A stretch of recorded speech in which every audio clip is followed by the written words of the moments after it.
What's happening everyone, my name is Alex and welcome back. So a few days ago I got this tiny little box and I thought to myself, oh, this must be a new smartwatch or something like that. And then I opened the box and surprise, surprise, inside the box I found the smallest and cutest phone out there. This right here, it's called the Unihertz Jelly 2. Just to give you an example how small this phone is, this is how the phone looks compared to my iPhone 14 Pro. And the iPhone 14 Pro is a pretty small phone as well. So this is definitely the smallest and cutest phone out there. Now, even though it is so small, it's actually packed with features, which is quite surprising. So inside the phone, we even have an NFC chip. That means that you can make payments using Google Pay. We even have a 3.5mm audio jack at the top, so you can plug in some headphones. At the top there we even have an IR blaster. That means that you can use this phone as a remote control for your TV. On the back here we have a fingerprint scanner, and the fingerprint scanner works just as good as the fingerprint scanner on any other phone out there. We have a camera on the back, a camera on the front, and we even have an LED notification light. And all that in this tiny little phone. This is quite impressive. Alright, let's start with a bit of an unboxing just so I can show you what comes in the box. So of course, in the box we have the user manual, we have the SIM card tray ejection tool, there is also a screen protector for the phone, we have the charger, we have a USB-C charging cable, and then we have a little case. But the phone is so cute that I don't really want to put it in the little case. Now, taking a closer look at the phone. So on the right hand side here, we have the slot for the SIM card. So the device can take two SIM cards or a SIM card and an SD card. It really depends on your needs. The phone comes with 128 gigs of internal storage, so you probably don't need an SD card for it.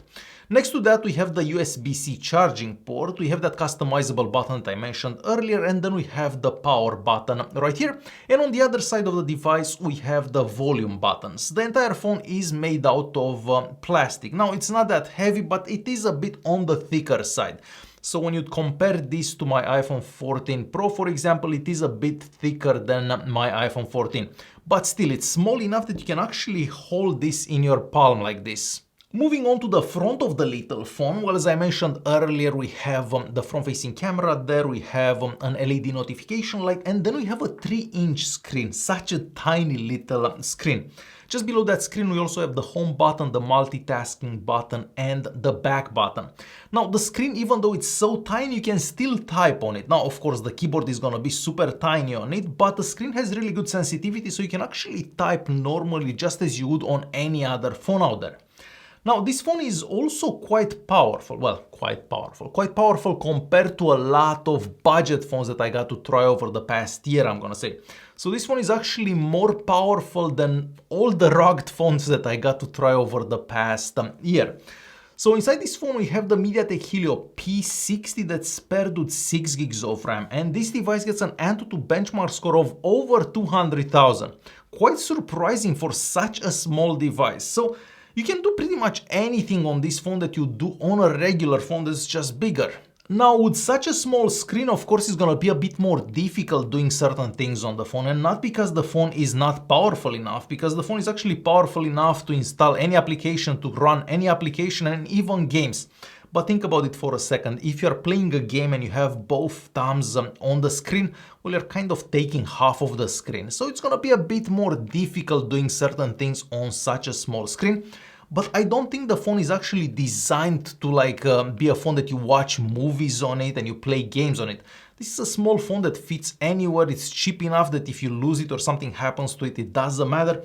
So I think that's the main purpose of this phone, to take it with you in places that you don't want to take your big regular phone. The phone also runs Android 11, and the UI here is also very clean. So the phone doesn't come pre-installed a bunch of useless apps as we've seen many other phones in the past. So the UI is actually quite smooth, and everything that you open on the phone, everything you close on the phone is much better than I was expecting. Okay, so as I mentioned earlier, on the front here we have an 8-megapixel camera, and on the back we have a 16-megapixel camera. These are some sample pictures that I took with the front and rear camera, and once again, for such a small phone, I was quite surprised by the quality of those pictures. Actually, the pictures look quite decent for such an inexpensive device. I mean, I've seen more expensive phones that don't take pictures as decent as these ones. You can also record in 1080p with the rear camera and 720p with the front camera, and we even get video stabilization at that resolution. And once again, that is quite impressive for such a small device, because these are things that you don't actually expect with a phone like this.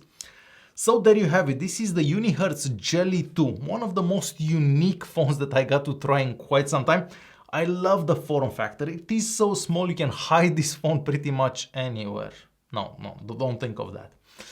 So there you have it, the Unihertz Jelly 2. As always, I will leave some links in the video's description. Hopefully this video was useful. Thanks for watching, and I'll see you guys in the next one.